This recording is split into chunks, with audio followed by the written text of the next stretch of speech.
Robots Radio presents the Cyberpunk Lorecast. Welcome to the Cyberpunk Lorecast, where style is just as important as substance. Welcome to the podcast where we explore the lore, news, and gameplay of the Cyberpunk games and other dystopian worlds. I'm your host, Robots. Welcome back, Cyberpunks. This is the Cyberpunk Lorecast, and we are back again for another episode, and it's a different time. It's like 10 o'clock in the morning for me, which means it's 7 o'clock in the morning for Logan, who's just like keeping it together for us because he's been up all night, and our very special guest. But first of all, Logan, how's it going? Got to introduce you. I'm Tom, your host, Tom of Robots. This is Logan. You guys know who we are. Logan, how you doing, buddy? I'm doing good. Yeah, I typically work late in the afternoon, so I'm usually up till about 4 or 5 in the morning, in Pacific time for the United States. So when you were doing 10 a.m., I was like, cool, we'll do 10 a.m. And then I was like, oh, wait, that's East Coast time. What is that in Pacific? That's 7 a.m. Oh, it's going to be a long night. It's a long night. Let's do it. Yeah, let's do it. All right. Well, thank you for toughing it out. I'm glad you were able to make it. And we did all of this because we have back joining us again, Skkruf from Baby Beard Media and Roll2 Cast. How are you doing? Welcome back to the show. I'm good. Thanks for having me back. Yeah, I'm doing good. It's actually coming up on 2 a.m. here. 2 a.m. there. Yeah. So this is prime time for me. I'll slip into bed after this, but this is my peak energy. So awesome. My best. Yeah. I'm much more of a night owl as well. But thank you for joining us again. And for those of you who don't know, Roll2 Cast is now part of the Robots Radio Network, which is super exciting. You guys joined us about a month or two back, and you've been doing some awesome stuff. Can you tell us a little bit about what's going on over there? So the podcast itself is a TTRPG podcast. It's an actual play podcast. With the shtick being the four of us are trained actors, and we do a different system every season, and a different person will be the storyteller, the game master, or the referee every season as well. And so far, we've done 4 seasons. We've done Cyberpunk 2020. We've done Vampire the Masquerade. More recently, we just did Cyberpunk RED, which we got early look at the rules to make. Thank you so much, RTG. And then we've just kicked off our Pulp Cthulhu season, which is a mod for Call of Cthulhu, which makes it a bit more Indiana Jones and a bit more two-fisted. Nice. So it's great. And then we've got Kids on Bikes coming up. We make this podcast. It's actual plays with the kind of production value of an audio drama. So we've got an original soundtrack in there. We've got sound effects. We've got tight editing to make the experiences kind of exciting and thrilling and immersive as possible. Yeah, and you guys have been blowing up since your Cyberpunk RED series wrapped up a few months ago. People seem to really, really have enjoyed it. Yeah. Yeah, the reception to it's been really awesome. I think the characters in particular is something we sort of nailed both in our 2020 game and our RED game, but which are the two I've GM'd, where the characters in the Cyberpunk world, they just really like leap out, and that's what people connect to. So yeah. Logan, did you want to jump in? Yeah.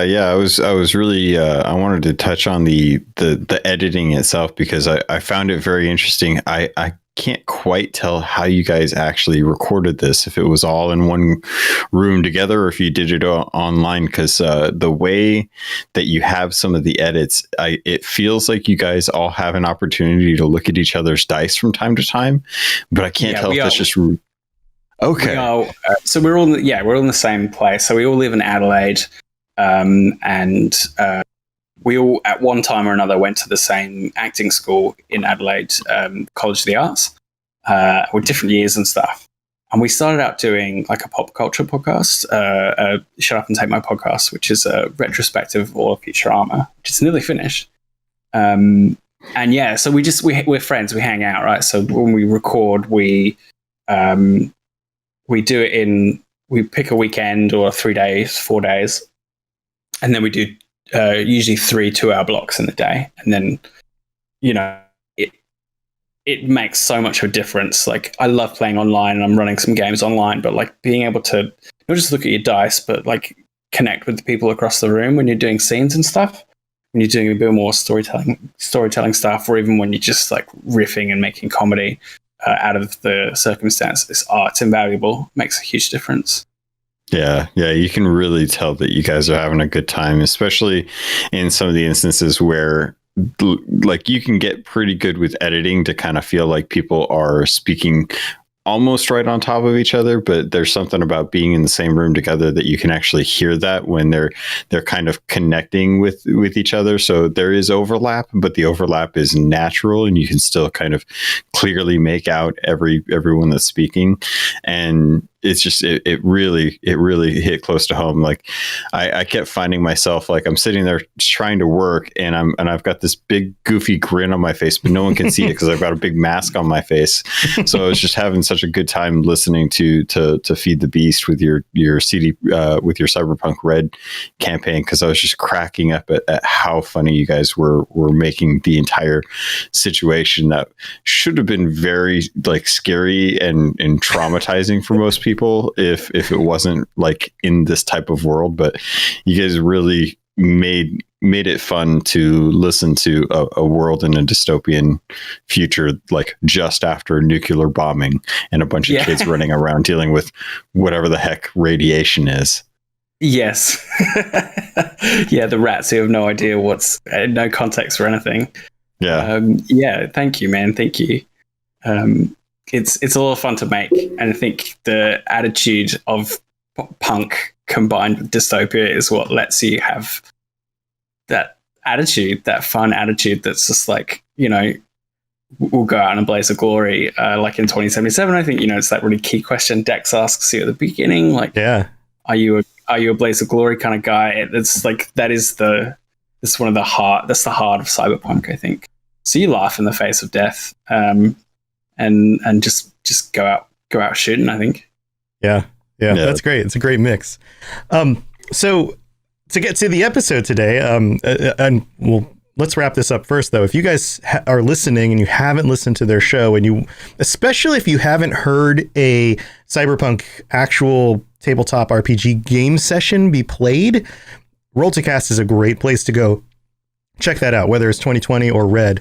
I have a feeling there are a lot of you who have been playing the game and love the world, but don't really understand the tabletop side of that. So go check that out. It'll give you a sense of what is possible with your own sessions and those kinds of things. And it's really not that hard to get into, especially if you can find somebody who's willing to just kind of take on the mantle of the referee in this case and set up a game. And sometimes it just, takes being brave and being the one to say, all right, I'm going to give it a try. That's how I think we all start, right? Yeah, it's true. I mean, now's the time for it. A lot of people will find if they got 27.7 on PC, they've actually got the 2020 rulebook in their files if they got the extras. And RED is just come out. Like, it's already sold out physical copies, but you can get it on Drive-Thru RPG. Now is the time to go looking for people to play, because it's blowing up right now. Yeah. So this episode, we're going to be talking with Skkruf a little bit more about the world of RED, the way that Night City works in 2045 and this time period between the 2020s and the 2077 era that we've been able to experience in game, and specifically around things like the technology and the way that side of things works. Because the city, as we know, and this isn't spoilers, anyone who's played 2077 or listened to our show knows that things kind of get messed up by in the ends of the 20s. And Night City is changed in a very significant way and then kind of put back together over time.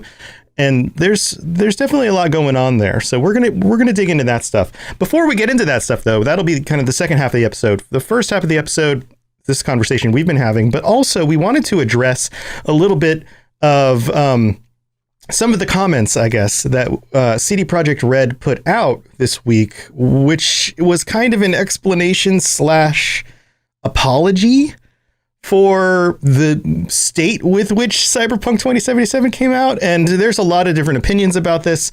I myself put out a reaction and thoughts video about this where I accidentally left my BuddyBot voice on. Like this the whole time? Because I didn't have my headset on and I couldn't tell that's what was happening. So it is a ridiculous mix of both me sounding like a chipmunk and talking seriously about the nature of the the statement that they put out.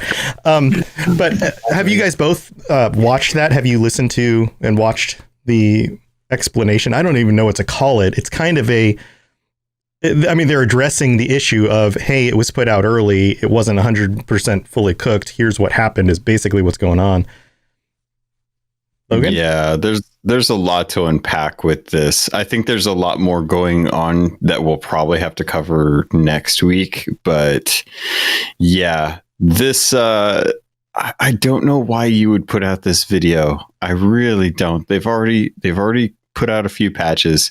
They've put out a statement saying that they're going to have 2 updates for January and for February, and that there's going to be DLC coming. I don't know why you had to take one of the founders of CDPR and be like, all right, time to stick him in front of a camera and have him try and explain away why this game shipped early, when anyone that's in the games industry clearly understands that they pushed this game out for money. Like, this game was not ready. We get it. Yeah. I have a theory about this. Go ahead, I wonder Skkruf. if it's like that they knew that there was this Jason Schreier article coming, and it's an attempt to kind of get out in front of that, or sort of balance that with their own internal messaging. Right. So, and specifically that article was an interview with something like 20 some devs and other people in and around the situation who can attest to the fact that there was a ton of crunch. There was a much more of an emphasis put on marketing and the impressions of the game than the actual substance of the game, making sure that stuff was always looking on point. But really, when it came down to it, they pushed it out before they were able to get the game to a state where it actually matched the marketing. I mean, that seemed to be the conclusion of that article. Do you guys have any thoughts on any of that stuff too? Yeah, it's interesting that they wanted to double down on what they plan on doing for the game. I think everyone that's been keeping up with it has been pretty or made aware of their expectations of how the rest of the year is. They even gave it kind of a weird nondescript timeline for what they expect. Big area with like stuff in here. Yeah. Stuff. Yeah. Yeah. Very weird. It's a bit of a modern symptom of development, right? Where we just like, oh, here's the game. We know it's not very good now, but here's the roadmap. And it's almost like you should pick games that are going to start releasing the roadmap like alongside the release or before the release. Right. You know? Right. It's the first thing that comes up when you load the game up is like, boop, boop, boop, boop. Here's where we are. Here's the roadmap. Here's the finished game. And right. Here's what you can expect now. Yeah. It's like the early access model, but they're just not telling you that it's early access. And the early access model works in different circumstances for different reasons. Mm-hmm. So here's a question. Here's what I want to throw out there is that CD Projekt Red is actually the most, or one of the most, I'm not sure what it is right now, major profit organizations in Poland, right? Because they're located in Poland. They're actually one of the biggest companies in the country. A significant percentage of the money that country makes every year comes from CD Projekt Red because of, I mean, it's phenomenal. Like the company is actually very large. They've had a ton of success, and I have to wonder how much of a stake the Polish government has in the success of this company and how much leverage they have over doing things like saying, you know, to one of the founders, hey, you need to get out there and address this. You need to go on screen and talk about what's going on here. You need to save face. What are you doing to lead this company? And I don't know the political situation in Poland. I don't know how much control they have over private companies and things like that. But I have to imagine that there's something at stake there, right? I mean, at least enough people thought it was a good idea for him to record it, right? Yeah. Yeah. You know, wherever that pressure is coming from, and without knowing like how powerful their business board is or the government is in that realm, I think it's quite hard to speculate about. I just think it's really interesting, especially when you're talking about something like Cyberpunk, is the clear division between the execs and the developers. Because the developers, like, you know, they put up with crunch, and if you play the game and you see the details, like, it's clearly a labor of love, right? And given enough time, it would have been, and maybe will be, you know, live up to that vision. And then you've got the execs who increasingly are separated from the actual creativity side of it, the labor of love side of it, the on the ground stuff. Yeah, you know, the part that starts with Mike and his you know, original vision for the world and his consultation to kind of grow it, because that stuff's all in there. Like, it's all, it's there. That stuff has been so carefully attended to, right? And then, like always, the fucking corporations fucked it up. Right. Yeah, it's all of the pieces are there. They just haven't fully grown into the things that they eventually would have become. You know, like, so all the key components are there. Do you guys think if this game had a beta tag on it and they had done the stability patches, and, you know, a month after the game's released, they're like, all right, thanks for jumping into the beta. We've been really happy to see all of your feedback. Now that we have an idea of what's important to you, here's our roadmap. If they had slapped beta, would this game have been a lot more or a lot better received in its state? Or do you think people would be like, because I think the main rub right now is that this is the expected final product, and they're having to kind of fall on their sword and issue a mea culpa from the founder of the studio in this instance, saying that they basically feel like that they knew that what they thought was going to come out was going to be better than what was actually there, which I don't know how anyone at that studio who actually touched the game on consoles could look at what was going on and say, oh yeah, we didn't see the number of crashes that, you know. Yeah, we didn't get the crashes. We didn't get the T-posed models. We didn't get the pop in. Like, no, you did. And somebody said, ship it anyway, because we know developers are way hands-on with that stuff. They're in the system every day. I think that's probably the biggest cop out of this whole thing. Yeah, and I wonder if it isn't slightly not quite as cut and dry as that. As, you know, the people are saying, like, can you fix most of these before we ship, right? And they're going, yeah, probably. And then it gets closer and closer, and they're like, can you fix the pop in? Can you fix the T-posing? And they're like, I think we're going to get there. And then by that point, they're locked into a release date, and they're like, we do. Just don't say anything. Just put it out, you know? Right. And it's this sort of lack of anyone actually wanting to say either. No, nobody wants to say no. It's not. Right. No one wants to say no, right? Well, so I think it's less malicious, like, we've got to get it out for money, boy. Yeah. The big old cigar smoking exec. Yeah, right. Yeah, it's just a lack of, I think it's more likely to be a lack of leadership than a sort of like a greedy power play. Logan, I've got an answer to your question before you jump back in. I think that yes, this is a messaging thing, and they kind of, we mentioned this previously, they kind of dug their own grave by saying the finished game will be out at this date.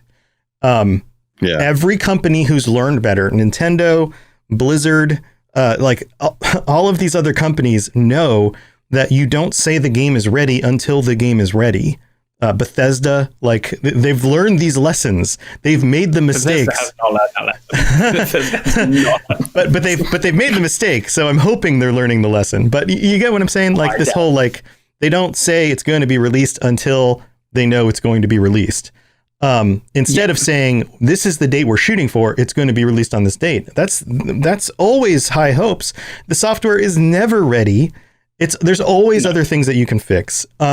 So to address your question, sorry, Karen. Yeah. So to address your question, if they had said this is a beta, we're going to release it now. I'm assuming in my fantasy world, they haven't said this is the date you're going to get the final game. Instead, had they said, by this date, we will have a beta drop, like you're suggesting. And if you've pre-ordered the game, you can play the beta. You can give us your feedback. We'll be tracking data from the gameplay. We'll get some feedback. And then we'll put out a statement and that will tell you exactly where we are on the roadmap and what things we're going to address. And by which date we are, shooting to have those things addressed. And we'll keep you informed.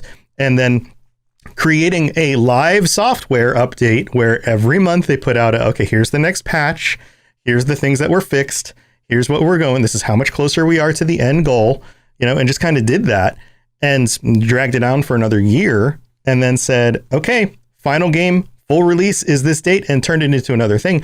Then yes, the messaging would have been more clear. I think people would have been happier with the results of that. I mean, you look at something like Baldur's Gate 3, they're doing that. They released a very early build of the game. It's just the first section of the game. It works fine. There's still some bugs to work out, but nobody is disappointed with it. In fact, they have lots of hope for the way the rest of the game is going to work out. But at the same time, that goes against your ability to market a big finished product that nobody's seen yet. So you have this tension. Marketing budget. Huge. It's huge. You have this tension between like the quality of the game and the ability to market it, because those two things don't always work together, because now you're drip feeding stuff out there and you're, I mean, you and I went through this before the game released. The fact that we didn't know so much was a marketing benefit to them. It created buzz. It created questions. You and I talked about all sorts of different questions. Is this going to be in the game? What is going to happen with this? What's going to happen with this? That's what draws the buzz. That's what created so many people to pre-order and order on release, which drove the sales. Had we been able to answer those questions incrementally over a year or two, it wouldn't have driven as many sales. The buzz wouldn't have been the same. Yeah. And but that's also the dilemma. Reputation would really have been shredded. So right. I don't know. I mean, to answer the original question from my perspective as well, is that I'm not sure a beta is quite the right tool for this kind of game. Like, I think it works in your example, like a Baldur's Gate thing, because of the kind of the way a CRPG works. It's very modular. You can build different bits of the game, right? Right. Whereas, like, if you're playing a first-person action adventure with gunplay and character animations and driving and all this stuff, like it's so hard to, even if you put out a beta, right? It's so hard to get enough meaningfully back from that your product can be agile enough to actually meet it, right? Yeah, it's not as modular. All the systems have to work together at the same time from the beginning. Yeah. Yeah. So I personally just think it was just undercooked. My Occam's razor answer is undercooked. It just needed to come out later. And it just, as a full game, but they just needed to say it's not ready. We just haven't finished it yet, guys. Yeah. The world's not going to end. Well, it might do. We're in, who knows? It's become more of a possibility since the game came out. But, this is what I always think about. There's this anger that comes with the game's delayed. It's like, well, is it going to be? Does it harm you that the game isn't? You're not playing it today. Like, you go play Horizon. Go play, God of War. Go play any of the masterpiece games that came out in the last 5-10 years, or earlier, or play some indie games. Right. Or get together and play a TTRPG game with your buddies. There's 100 other things you could be doing. And Logan and I have talked about this before so many times. Like, a game releases and it's either good or it's not. And it would be better to delay and get a good game than to not and get a game that's not good yet, because it creates this dilemma. I personally would have been okay with another 6 months, a year until this game came out. It would have been fine. I'd be like, yeah, I would have been bummed. I would like, oh crap, they pushed it back again. I was really looking forward to it because we went through that a few times. But the people, I think you're right. I think there's this attitude out there, and I think it's the minority of people. I think it's the way the internet works. The vocal minority gets their messages out. And this is a concept, I think this ties into cyberpunk stuff and maybe some of this tech stuff we're going to talk about in a little bit. But because of the internet, for the first time in history, And I don't remember whose quote this was, but the voices of idiots are just as loud as the voices of experts. For the first time in history, like you go back 30 years and the people who got published were experts. They were people who were experts in their field. They were people who were government officials. They were people who were whatever. Those are the people who got to put out books. Those are the people who got news stuff on them. And the amount of messaging from the quote unquote, and these aren't my words, idiots, was very minimal, and it got chopped up. Like maybe it would show up in the like response section to a newspaper article or something like that, right? But it wasn't amplified the way it is on the internet. Now the internet works. Everybody's voice is the same volume. It's all the same. So, and the algorithm says, the algorithm in an abstract sense says, oh, hey, you think this. Here are 20 other people who also think this. And creates an echo chamber. Yeah, exactly. Yeah. So that's the problem is that, even if 5% of the audience is going, crap, they pushed it back again. There's another 95% that are probably either like, that's a bummer, but it's okay. Or good. I'm glad they did. Like they're just not as vocal. So I just had this weird like t-shirt idea that just popped into my head where it was like, it's not called social media, it's called socialism media. And everyone has the same equal grounds to speak their opinion, volume, regardless of how smart they are. Right. How smart, how informed, any of that stuff. It doesn't matter. Your voice is the same volume as anyone else's. Or maybe louder, depending on how many people agree with you. It really is amazing. So I have another question that kind of came to mind while we were talking about this, and I wanted to toss it out to you guys.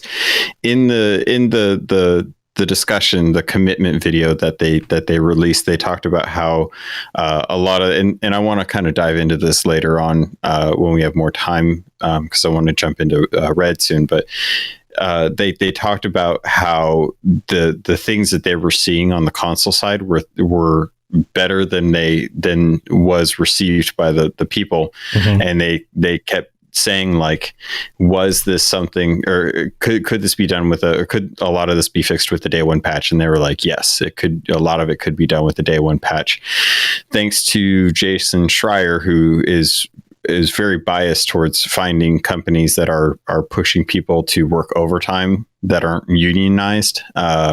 It's clear that there was a lot of crunch going on, and they've even said that there was crunch at the in the last stretch of the last 2 months of the game being made. And this is kind of my idea, and my question to you guys is, if there wasn't crunch, do you think a lot of the devs would have probably voiced their opinions about what was broken about the game? Like, do you think that the devs who were making this were getting asked how the game is on consoles to the manager from the management, and they're like, I hate working this much, I'm just going to say yes, and we'll figure it out afterwards because I'm sick of working this much overtime? Well, that does happen when you don't feel like your management is approachable or is reasonable.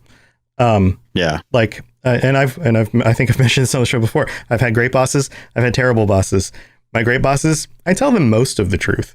You're right. You always got to protect yourself a little bit. My terrible bosses, I tell them exactly what they want to hear because I can't trust them. So therefore, I'm just there to do my job, and I'm just going to tell them what they want to hear because you learn very quickly. If you tell them what they don't want to hear, they get upset with you. And you become, they kill the messenger, basically, right? Yeah. And I don't know that this was the situation there, but I think a lot of people act that way regardless of who their boss is. They just tell them what they want to hear. It's almost as if hierarchical power structures don't always make the best artistic projects. Strange how that works.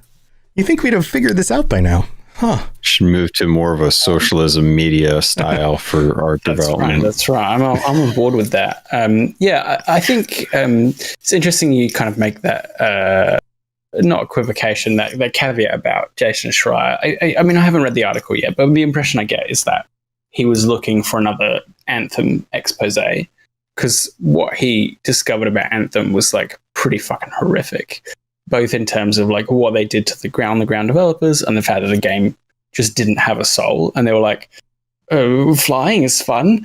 Let's remake the game around it. You know, and it painted this picture of this like really disastrous project that was just like mismanaged at like every level, and then made this like really popcorn consuming disaster of a game at the end. Mm-hmm. And it feels to me like a lot of people have been like, they want 2077 to be the next sort of Fallout 76 kind of horror story.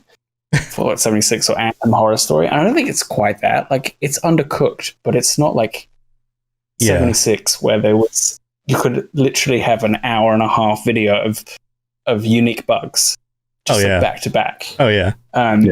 So yeah, I mean, to a degree, I guess my final thought is like the game's still pretty good, guys, and they will fix it. Like, if you want to just ignore all the corporate messaging and stuff going on around it.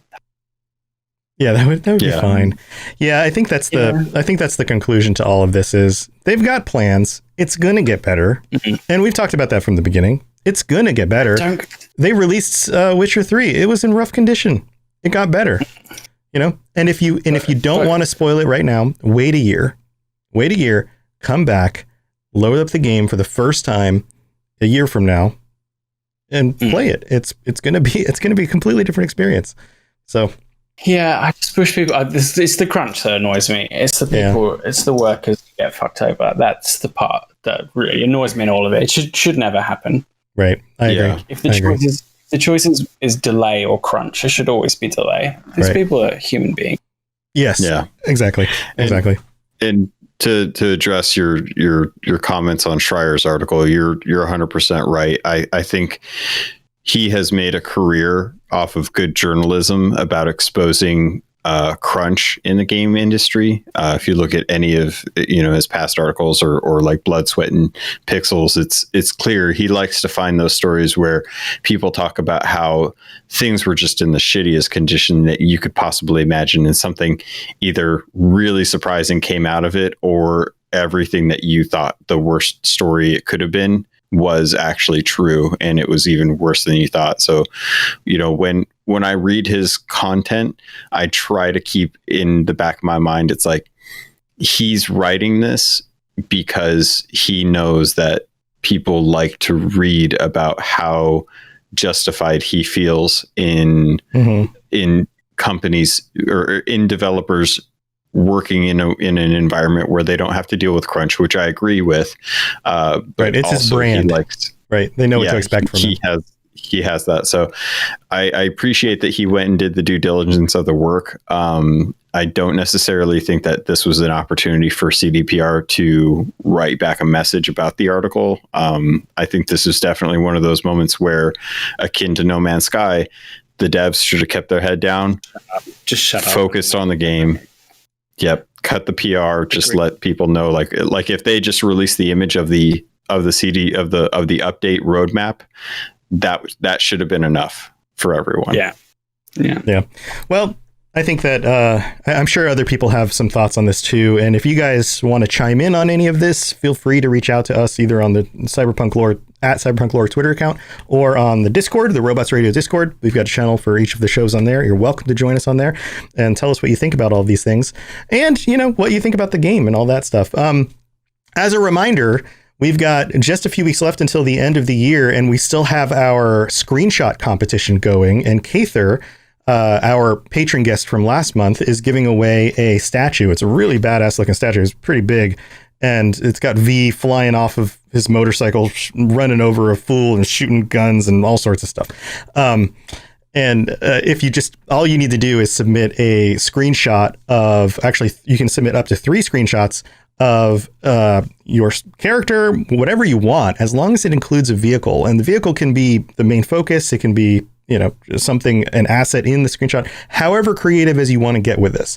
And Kather will pick his favorite in just a few weeks, and we'll be sending out this statue to the winner. So go get some great screenshots, log into the Discord, drop them off in the Cyberpunk screenshot channel, and who knows, you might win a statue. Well, guys, let's move on to the middle of the show because I want to go talk about Cyberpunk RED. So we're going to do our middle of the show thing, and we'll be right back.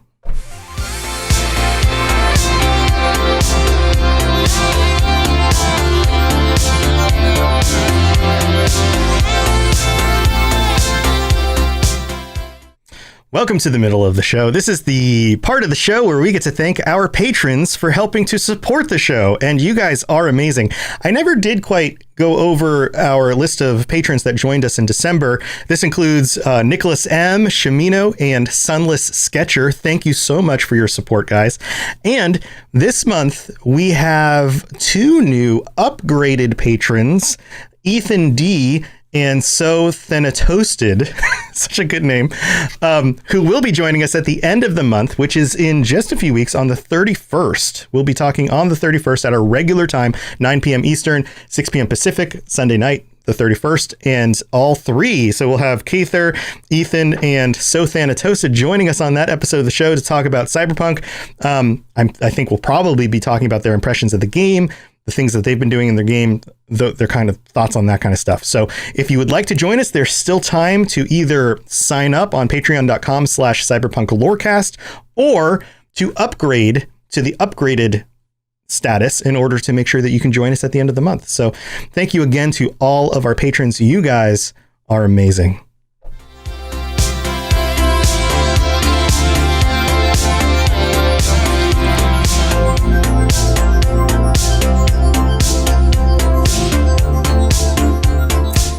All right, we're back, and it's time to dig into some Cyberpunk RED. Skkruf, we were talking during the pre-show a little bit about some of the things that you're going to be sharing with us today, and Logan and I both have the core book.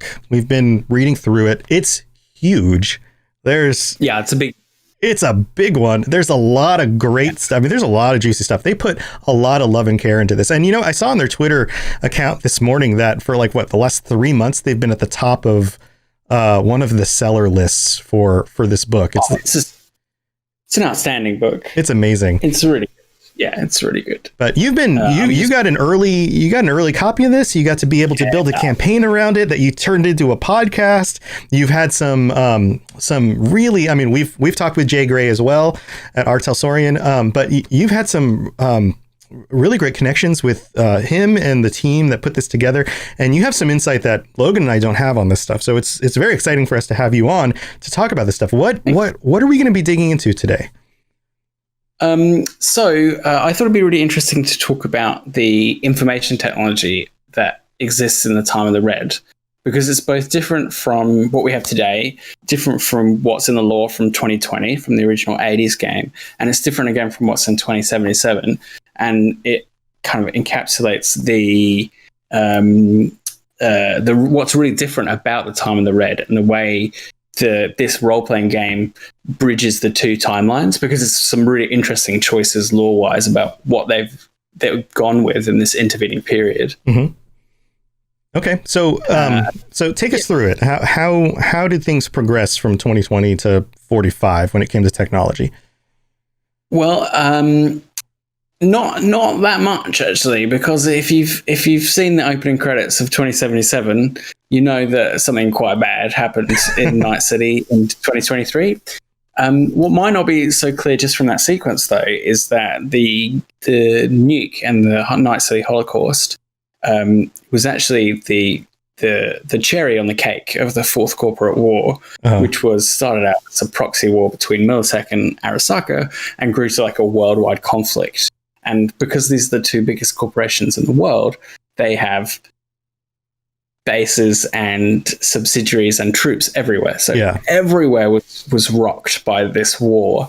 The high riders, basically the people who have an independent nation in orbit started dropping rocks to sort of get people to cut it out. And so you end up with this the world is wrecked, and the Night City Holocaust is just okay, because the Night City wasn't even part of it was a free city at that point. So wait. Time out. I love the idea of dropping rocks on people, because this comes up a few times in the lore. Do you think they have a space station with just a big net of rocks that they've rocketed up into orbit, and then they're like, Jerry, go get another rock. And they got a little man drone that comes out and pulls one of the rocks out of the pile and then puts it on a launcher and then goes, tosses it down. They chip it off the moon. Ship it off the moon and send it over. Right. What is the process for? Anyway, I'm sorry to jump in with that, but that's okay. I think it's probably like tungsten rods, but the fact they call it like dropping rocks is cool. I like it. The imagery. It's not under protection of like the United States or anything, so it just gets fucked by the war. Right. Totally fucked. And so does the whole world. So everything is now about putting the world back together after the economic collapse of the 80s, the mega corporate takeover, and the collapse of the United States in the 90s, and endless wars, and then the huge corporate war in the 20s and the aftermath of that. And the data crash.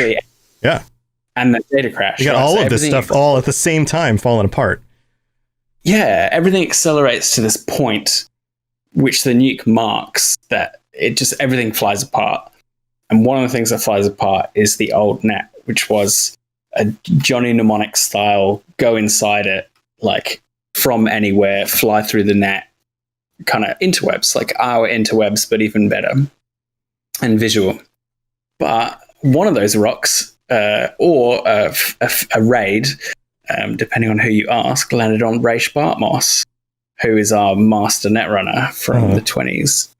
And then the data crash basically made the entire old net almost, unvisitable by netrunners or anyone really. And there's a whole war of Netwatch trying to get it back under control and being like, actually, we're just gonna put some tape around it and say, "Don't go in there." Right? So it's like a body at a crime scene. Just tape off the little area. Don't go in this area right here. Yeah. I mean, they're pretty serious about it. They're pretty well funded, the Netwatch. But what you have is this world that's trying to put itself back together, and it no longer has the internet, and so it has to form a new way of sharing data, sharing stories, sharing media, sharing news, sharing everything. So a new system arises, which is sort of air gapped, which is really cool. And that is the city nets. And you got this new corporation, Ziggurat, and they run the city nets, and they are they're like LANs, right? Because in Cyberpunk, you can't really have anything that's not hardwired, because everybody in their auntie is a fucking hacker. So right, it's kind of like in the early to mid 90s, before the internet was a thing that everybody got on. I was a teenager, and the trend happened to be to sign on to these bulletin board systems. I don't know if you guys are familiar with this or did this, but BBS systems. And my 2400 baud modem would go right, and only one, like the advanced ones could have multiple users on at the same time, but otherwise it was just one user at a time. And if you dialed in and someone else was on, you couldn't get on. You had to wait and dial it back in again. And you could play games, you could leave messages for people, whatever. And I ended up making friends on BBS systems, and I feel like it's kind of something akin to that. This thing that everyone just physically connects into and is no bigger than kind of the local area of the people who are connecting into it. One of the things that I thought was... Sir Karen. Oh, no, I thought it was interesting that you kind of dive into with the opening episodes of Feed the Beast is the idea that RED actually dives more into net running as a role than 2020 did, considering how big the net was for 2020 and how small it is for RED. It was really surprising that they decided that it was going to take place post 2023 in a world where the net is kind of these scary jungle lands where you can't really venture without having to worry about getting killed by rogue AI or demons and stuff. And yet they decided that this was going to be the tabletop RPG expansion where they wanted to really kind of flesh out the abilities of the net runners. Yeah, it's really interesting because I think there's a marriage between the lore concerns and the gameplay concerns. Because one of the major drawbacks from net running in 2020, the tabletop game, is that it is really cool and it's really detailed. There's a lot of stuff you can do with it, but it does not work with the rest of the game. So you have these netrunners can like line an ice bath and do whatever they need to do. They're never in any danger. And the whole set of rules about invading data fortresses takes up sessions on its own, while the rest of them. Yeah. Everyone else is just like, all right. So you need this, because I come back next week, I guess. So you need this thing where you, like, if we're going to keep net running, we need to have it be more integrated and more exciting and more dangerous, like physically, for the people. And you can't cut net running. Net running is like one of the most iconic things from the Cyberpunk lore. Like the 2020 version of net running made an awesome card game. It was a really awesome card game. It doesn't belong in a tabletop. Yeah. But there's people who know it from the card game. By the way, check the card game out. It's a really cool asymmetrical card game about one person plays the corporation putting in the black ice, and the other person is the netrunner, like trying to use programs on the cyber deck to cut through and find the valuable stuff. Very cool. So yeah, you needed to do something there that got the netrunners in. So you had to kind of like blow up the old net in a way. Yeah. And you the world. So the way that net running is done, at least in Feed the Beast, I'm not sure how other people are running it in their campaigns, but the way it's kind of approached with Feed the Beast was so akin to how 2077 approaches quick hacking that first off, I was really surprised that that cyber decks were so big that they would be like so large. It's interesting, the miniaturization that seems to have taken place. Yeah, they're not like in your head. They're like compared to 2077, but having a physical cyber deck with your programs on it was such an interesting concept to me. But I like the idea of this kind of dirty hacking that's going on, where you're literally jacking into nodes, very similar to 2077, where you have to physically be there.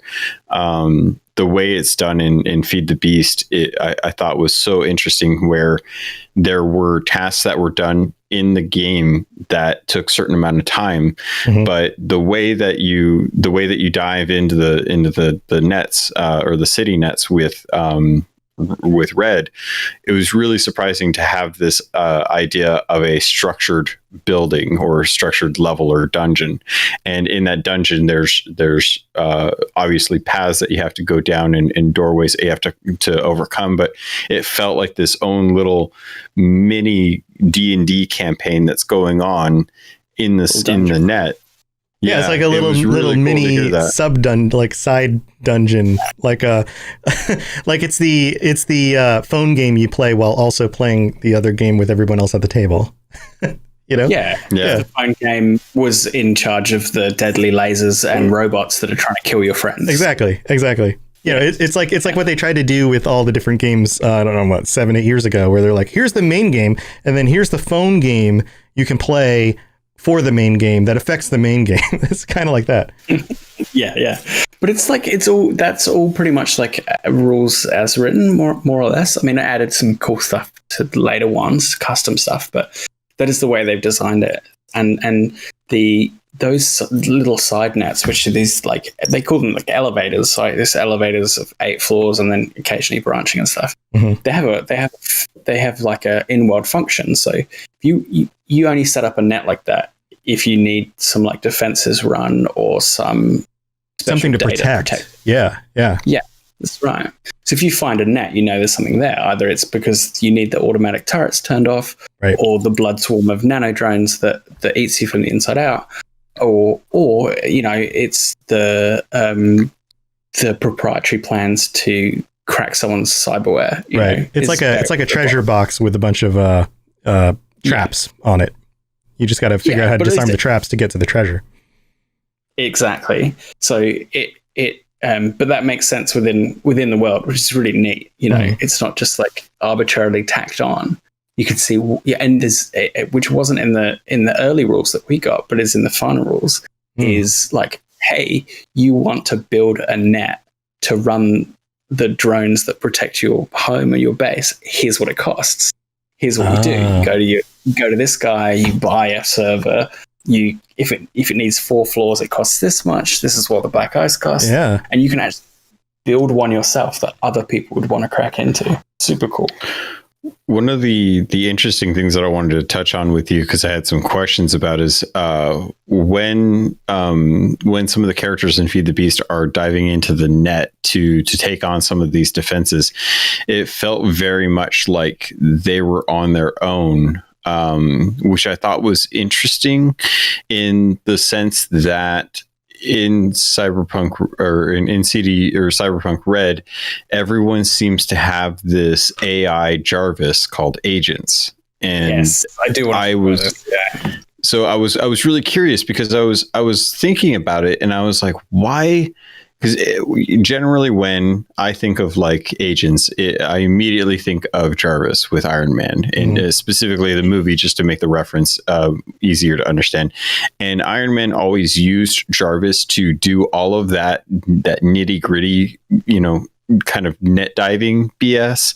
Whereas in Cyberpunk RED, it felt very much that this was kind of a weird way of saying it, but a hands-on task that the actual netrunner had to do, and the agent felt very disconnected from that experience, even at a personal level, where he wasn't really talking with his agent while he was net running. He wasn't talking to anyone. He was just kind of having to deal with everything. And I was wondering if that is something that's a possibility, or was that just kind of how the first campaign went? Well, my understanding of agents is what they're quite powerful, like organization tools, for learning your habits and organizing your life. They are necessarily pretty limited in what they can do kind of creatively and decision wise. So they couldn't do what a netrunner does. They could store the data that a netrunner finds, or they could execute simple commands on a drone that the netrunner has cracked. I crack this drone in the net, I attach it to my agent. I say, agent, if anyone comes in the building, you shoot them with this drone. The agent's like, okay, no problem. But it couldn't do something like actually go into the AR net and dodge programs and activate different programs to counter them. It's like the roles are too flipped from like your Iron Man example. Yeah. It's like one of them is focusing really on dealing with the real world while the other's digging into the net, as opposed to the inverse of that. Yeah. I think it's less like Jarvis, because Iron Man's a super genius. He made a super AI. It's more like how Siri should be if it worked. Mm-hmm. Are you suggesting that Apple's AI is not up to par? I won't stand for this kind of rhetoric. Just wait 2045 and it'll catch up. Yeah, it's more like Siri, but turbo-powered Siri than an actual kind of Jarvis. Well, it makes sense. It makes sense though, because the human would be the one having to make the really tricky decision-making stuff, and the AI would be functioning on simple if-then procedures, like watch this area. If an enemy appears, shoot them. Like simple processes.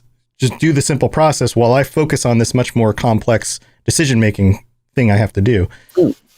And you can say, agent, can you find out if Nitro's back in the city? Can you just check the data pool, see if there's any posts from him? Right. Just do a thing, return. Yeah. Here's a request. Here's the return. Do it. Yeah. It's not going to conduct some sort of plan to ambush him or anything, but it will tell you the information you need. Yeah. Yeah. I think the interesting thing about the agents is that it is, I can talk to Siri. Siri has 5 or 6 different accents, but with agents, you can kind of customize your own personal agent. You can really kind of add a personality and a flair, and that's even kind of toyed around with in Feed the Beast that I liked so much, was the idea that you want someone to be kind of fun, but also a little catty, little snipes once in a while to kind of keep you on your toes. But you kind of have to train it in a sense. So it was an interesting exercise in trying to understand where that gray zone is between what's an AI and then what's just a really good assistant, and trying to see like where agents fall in that gray zone. So that was something that a I fun was thing to role play with that player, because they obviously wanted to ask that question, and I had to sort of answer it in real time. yeah I like that. And I think, outside of that, it's an extra, like, if you're into role-playing games, anything you can do to, like, give yourself another hook into your character, or give your character a bit of distinctiveness. And it's another thing, like, to add onto your character. Does it, is it snipey? Does it have an accent? Does it, what sort of things do I use it for? And I'm forming a new group at the moment for Sirenscape. And I've got these, and I asked them the same question recently. I was like, okay, so you've all got this agent, and one person's, is modeled on Mozart. Another person is the same kind of like Saki kind of roaster kind of characters. Obviously going to be really popular. And it's just such a great thing to ask people about their characters. It's like, yeah, but what's your mobile phone sound like? Yeah. So this is a fun question just from a personal standpoint, but being that you and the cast of Roll to Cast are all Australian, and you have different accents than we do, what is the go-to, like, as an Australian, if you're like, this has an accent but it's not your native accent, what accent is the go-to? What would most people choose? Like in the US, most people would say something like, oh, it's a fancy posh British accent or something like that. Fancy British person. Right. Like that's why Jarvis talks the way he does, right? It's because that's what Americans would choose as the accent for their AI. I think 90% of people, especially males, are going to choose a sultry, breathy female voice. It goes in the same Australian accent, or is it going to be American? Is it going to be British? What is it going to be? Irish? Like what? Like as me as the GM, or like just trying to just give it an accent, or like what would the average Australian male choose? A sultry female from where? No, I see. Different question. Like, if an Australian had an agent, what would the personality be? Total, it would just give you shit endlessly. There's the hallmark of Australian social life. Right. Is you just rag on people completely, right? So you just want your agent. And that's how you know someone likes you, is because they just rag on you. Yeah, I don't know if I can drop the C-bomb on your podcast. Yeah, let's avoid that. But yeah, we get totally get it. Yeah, but Australia is the place where your mates are C words and your C words are mates. Right. That's the use. If you call someone mate, Right. I'm not your buddy, mate. Yeah, I'm not your pal. Yeah. That's right. Whereas if you call someone a mad ex, then you know that they're a really top bloke, right? Yeah, exactly. So I feel like your agent, most Australians' agent, will be the same way. Just be like, "Oh, you drongo, mate! You've totally woken up late again." Right, and it would be even more Australian. Oh right. Yes, yeah. definitely. Yeah, we Australians don't want like a British butler. Yeah. Like, That's interesting. Because in the US, we love everybody who talks different than us. Like I don't want someone who sounds like myself. And I definitely don't want someone like I've traveled a bit outside the country. I know this is a weird tangent, but it's fun. So I've traveled a bit outside of the country. And when I go other places, typically if I ask them, okay, what do you think about the US? What do you know about the US? They know New York, California, and Texas. That's the US. Everywhere else is like, who knows, right? So either you're from New York. Yeah, what's up? I'm from New York. You're that, or I'm from California. Yeah, I'm going to the beach. That's not the right accent, but going to the beach. That's not the right accent. But then, or you're in Texas and you're like, well, I'm a prospector from Texas. Which isn't the right accent either. But but we don't want any of those. We don't want that accent in our. Tell you what would be the best agent would be like a Minnesotan, like don't you know the Midwestern, the real clean Midwestern accent.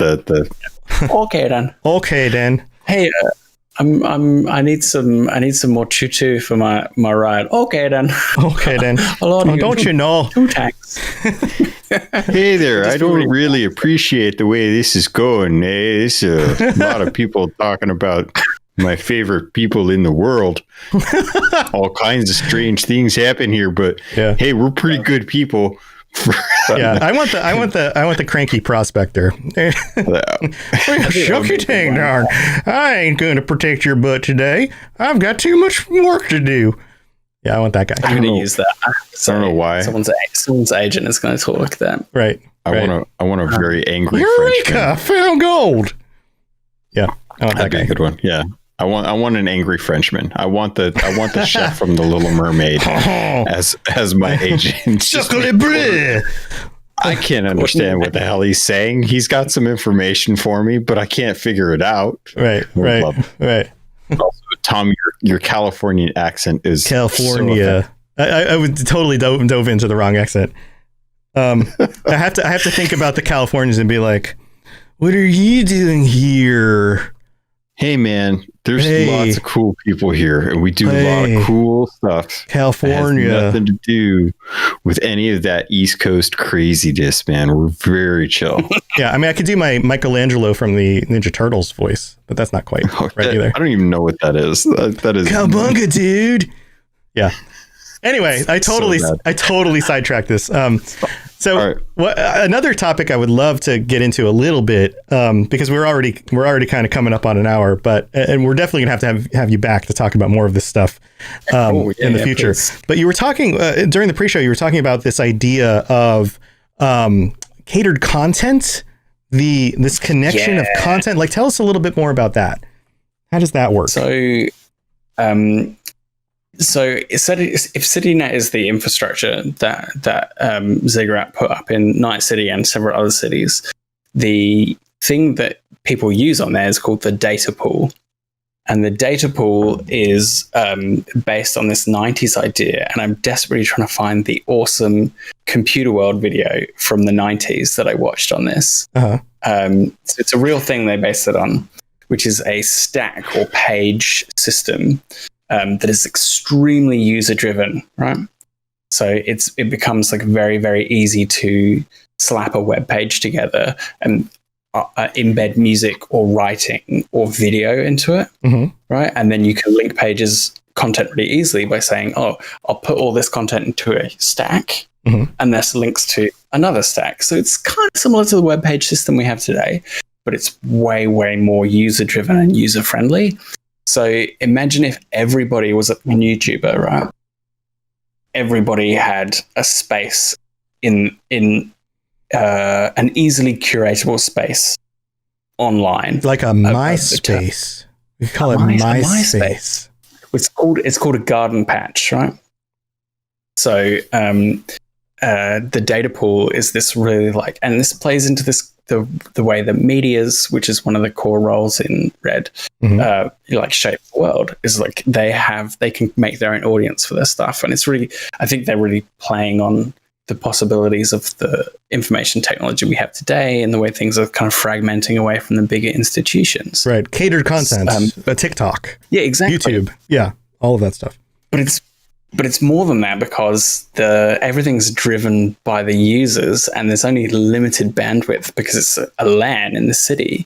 So you've got literally like people fighting for bandwidth for content, right? And if something becomes a fad and takes off, it's literally pushing other things like out the way. And they make a point of this in the RED rulebook. Is like when they're talking about it, it's like something might start off as like a stream 1 hour a week, and then it ends up dominating like half of the runtime or half of the bandwidth, over the next couple of months when it kind of goes viral and takes off. So you've got this really dynamic shifting kind of media landscape that isn't in the hands of Amazon or YouTube. It's in the hands of the users, right? And what they want to use it for, which is really exciting.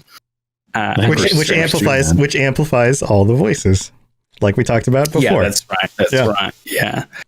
I think that's what we're seeing right now with TikTok and sea shanties and the longest johns and stuff. Like that's right. And even though we don't have, say, a limit of bandwidth, we do have a limit of time and attention. So in some ways, we're still competing for a limited source pool of resource. If you think of it that way. Yeah, so everything's just sort of dialed up in RED, where everything is scarce. Right. Everything is running out. It's just more extreme than that. Yeah. It's a little cool shout out they did. So in the book, there is certain pages which are like mock-ups of garden patches where you might buy books and stuff or watch different media and things.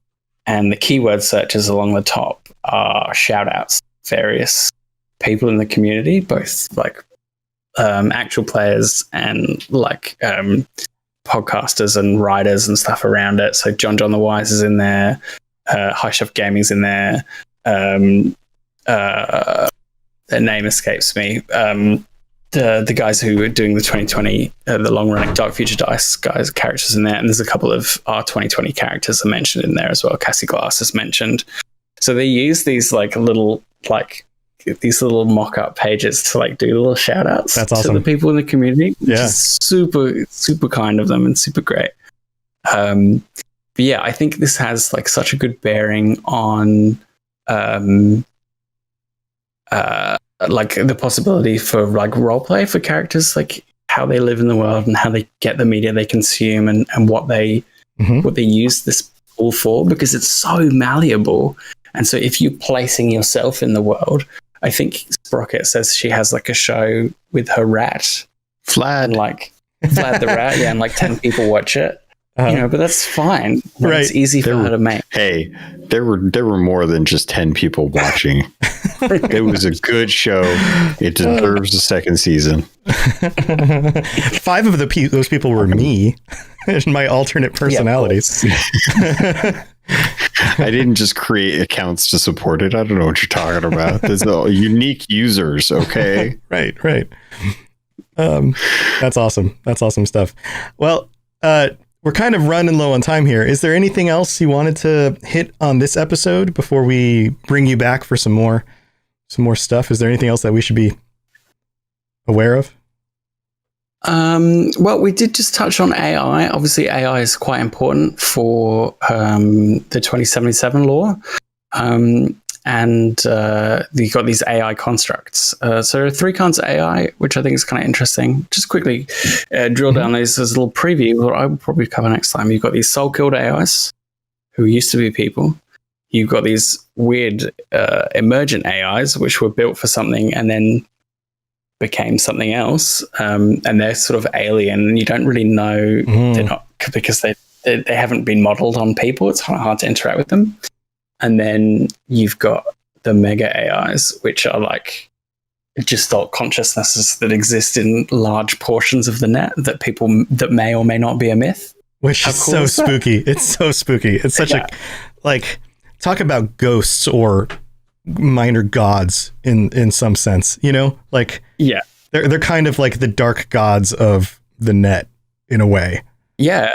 And by the time it all kicks back off in 77 and like, it's opened back up again, you've got like the souls of dead people in the net. They live in the ghost world, like they've got their own place. The net is its own weird reflection of the world. So cool. Deserves its own deep dive.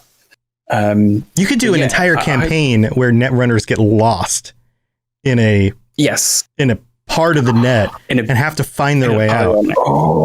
That would be amazing. Killed by rabbits. Right. Yeah, that'd be amazing. Yeah, I would love to see a D&D style, like fantasy, like medieval fantasy style, like campaign that's actually in Cyberpunk. In Cyberpunk's like net running systems. Yeah, they think they're in D&D, but they're actually in the net, having to play D&D rules to get back into the reality, which is Cyberpunk. I love it. That's awesome. That's awesome. Especially I hope this is RPGception. Yeah. I was thinking it would be amazing if there were moments where they actually came across like terminals in the net where they are kind of in their fantasy style, where they've got swords and armor and whatnot, but then they see a terminal and they have to jack into the terminal, and it's like, oh, now I have to go and do this really weird mundane thing that's in the city and it looks like modern day, and they're trying to pick up guns, and it's like, how many levels can we go? Can we go like 3 levels deep? Can we go 4 levels deep? At some point they're in the Cthulhu system. Yeah, totally. Yeah. Like it's just like the net is, it looks like D&D, and it's actually in the cyberpunk world, but the cyberpunk world is a hallucination created by some Cthulhu god You actually, and this whole time it's just you on a boat, just like frozen in fear, running through all this stuff in your brain because you can't process the ancient god in front of you. Well, if you can pull that off as the GM, I think you've won role playing. You win at that point, right? You win the role play. I really hope some of this is like a little sliver of the kind of the stuff that underpins like the Red world and how it bridges the two, kind of the lore. And I really hope this is intriguing to people. This feels like a very small slice of what's there. Yeah, definitely. And not only that, there's more splat books on the way. I just want to encourage people, like, if they're into TRPGs in any way, go get Red. It's so awesome. If all you're coming from is the video game 2077, but you also like tabletop, go get Red. It's so good. And you will have all this kind of like weird nostalgia from playing 2077. I'm like, that's where that comes from. I recognize that name. I recognize that thing over there. This is cool. Oh, that's Michiko Arasaka. Oh, okay. So many times with like books and stuff, I feel like I enjoy books a lot more like after I've watched a movie because I now have faces to the names and it takes the burden of using my imagination for that instance where I don't have to sit there and think, well, what does Harry Potter actually look like? And it's like, it looks like Daniel Radcliffe. I don't have to worry about it. I know exactly what, and I get to enjoy the book way more because now I'm listening to what Daniel Radcliffe's voice is saying these words and not have to think necessarily like okay, I got to think like, okay, how big is the scar? Are the glasses really that dorky looking, or is it just kind of like a little bit of imagination on this part? So I would say that if you guys are interested in Cyberpunk RED, you guys really need to listen to Feed the Beast because the highway scene is one of the best highway scenes that I've seen in a couple like role-playing campaigns, but it rivals anything I've done in 2077 just out of sheer like the endurance of the people driving the cars and how they managed to come across it and the system that you built up as far as how they deal with catching up with each other or the distance that's kind of gained in between, like if I don't know how the guys that were driving the vehicles and the motorcycles managed to get through all of the stuff that they hit along the way on that campaign. But holy cow, that was some Mad Max stuff, and I actually really loved that was included because it felt like it was going to be just always kind of boots on the ground, going to buildings and diving into net running and stuff, and having that highway scene kind of helped flesh out some of the world as opposed to just like, we're going to walk down 6th Street and then take a left on this street and we'll end up in, downtown city and Night City and whatnot. And that was a great thing about Night City in Red is that it's a fucking weird place. It's like floods every few weeks.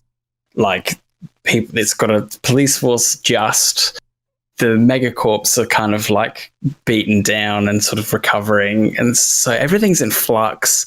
No one really knows what's going on or where you're getting stuff. And it's that point in history where it could kind of go any way. And I think that's why it's set there.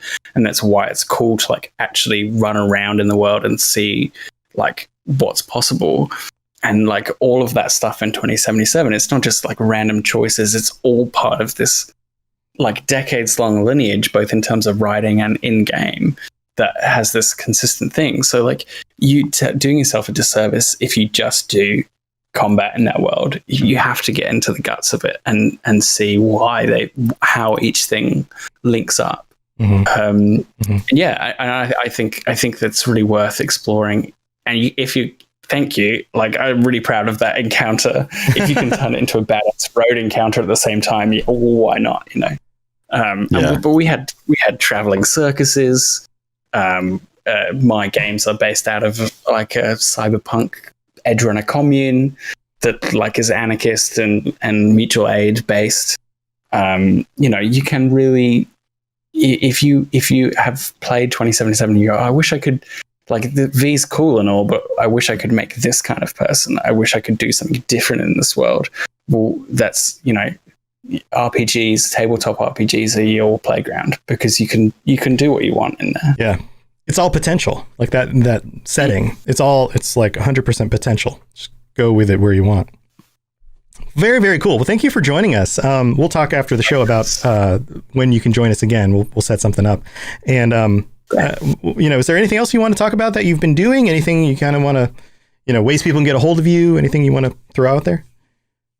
You can get hold of me at Skkruf, SKKRUF on Twitter, or Baby Beard Media at Baby Beard Media. Just search us up. We've got YouTube. It's all up there. Rollcast is our podcast. I would really like to plug something that's coming up very next week, which is a game I'm doing for Artosaurian Games and Sirenscape, who make sound stats for Cyberpunk and fantasy games. And it's an 8-week limited series live on Twitch. This sounds awesome. I just want to jump in so our audience knows this is going to be freaking amazing. You guys need to check this out. Cast is amazing. Go ahead. Go tell them what this is. It's not including me. The cast is amazing. So it's Sarah Thompson, Tanya DePass, Gabe James, and Kelly, the opera geek, whose last name suddenly escaped my ADHD brain. But yes, the cast is incredible. No solos in sight. So I think it's going to be a really, really cool campaign. I hope so. All backed up by Sirenscape sound effects. So immersive, amazing cast, and giveaways and stuff as well. So that is the main thing I want to plug this shit out of. Is it going to be on Artosaurian's channel? What channel is it going to be on? It's on Sirenscape's Twitch channel, and it will make its way to YouTube. Yeah. Cool. Awesome. We're giving away Sirenscape subscriptions and copies of RED and stuff. So come by, check it out. Right. And make sure you're following your Twitter account, our Twitter account, the Discord. I'm sure there's going to be links for this all over the place. But if you're following those, you'll get reminders when this stuff goes out. We'll retweet things, all that stuff. So yeah, generally, if you hit us up on Twitter, that's where you'll find out about anything we're doing. Yep. And you're always welcome to shoot us a note, ask a question, especially if you join the Discord. You can always just pop in our channel, the Cyberpunk Lorecast channel, the Roll2Cast channel. Hey, when's that thing happen again? Just let us know. We'll post links all over the place. Awesome. Well, thank you so much for joining us. This has been super fun, and it's always cool to get your perspective on this stuff because you're much more inside it than we are. Because we're not currently playing campaigns, but you've been really doing this and working with the system. So it's very cool to get your perspective. Logan, you have anything cool going on? How's Sea of Thieves? Sea of Thieves is doing work. It's interesting. We got there's been a couple issues. No, Sea of Thieves is the most popular it's ever been. It's still in one of the top selling games on Steam right now. I was looking through the most watched list on Twitch yesterday, and it was like in the top 15 or something. Yeah. I was like, wow, Sea of Thieves is way at the top. I don't know what it is, but for some reason I seem to pick the games that have really rough launches, but then end up being really amazing. You're talking, wait. You're talking to a guy who does multiple shows on Bethesda titles. Yeah, that's touche. So you win. Yeah, I'm a day one. I'm a pre-order No Man's Sky fan who actually fucking adores the game. Oh, yeah, that's another one I need to jump back into. That one. Yeah, I got so overwhelmed by the systems in No Man's Sky. I need someone to kind of like hold my hand through that game. Yeah. But so getting back to what we were talking about, yes, Sea of Thieves is doing good. I've got a great interview with a really fun a streamer coming up this week, and we're still hoping that the Battle Pass system that they're going to be introduced launches on the 20th. But they've been very mum on the word for what's going on with that, so it might get pushed back to February. But other than that, keep an ear out for Keelhauled if you guys want to find out what this silly pirate thing that I'm obsessed with is all about. I've been having a blast in there. This weekend was like a Golden Glory weekend, so it was like double gold and double reputation for everyone, and the seas were red, and I helped. And I like that. And I helped make them red. Yeah, go listen to Keelhauled and find out why Logan is a captain. That should be our pitch. Awesome stuff. I've been doing my thing, regular shows. one of the things that I really would love for people to do is come hang out with me during the days, during the weekdays. I've been streaming while I edit shows like this one. I, edit down the videos and the audio. I put up, I'm tinkering in Adobe stuff. I'm happy to answer questions about any of that stuff while I do it. But more than anything, I'm just happy to have people to chat with while I'm at work at home, because I don't have coworkers in a room with me. And it's so fun to have you guys pop in the stream and say hi and just kind of, tune in for me working while you guys work or whatever you're doing during the day. That's awesome. And then when I'm done doing that, if I have some extra time, I turn on some games and stream some stuff. So, stream some games as opposed to streaming some work. I guess it's all streaming, huh? So yeah. So come join me, twitch.tv/robotsradio, same channel that this show goes out on. And just put on the notifications. I'm usually on sometime between about 10:30 and noon every weekday Eastern time. So, in the morning sometime, come and join me. All right, guys. Well, that's it for this episode. Thank you again for joining us, Skkruf. Logan, hope you have a wonderful week. And until next time, stay safe in Night City and be careful out there on the net, because it's a dangerous, spooky place. We'll see you guys next time. Bye.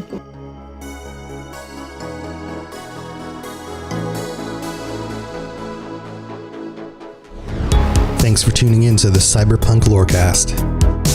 This show is a part of the Robots Radio Network, smart podcasts for interesting people. If you'd like to help support the show, please tell a friend and leave a 5-star review on iTunes. If you'd like to get in contact, please send an email to cyberpunklorecast@gmail.com or follow us on Twitter @cyberpunklore. Also, join the community on the Robots Radio Discord. The link is in the show notes. The music on the show was written and performed by The Midnight and was used with their permission.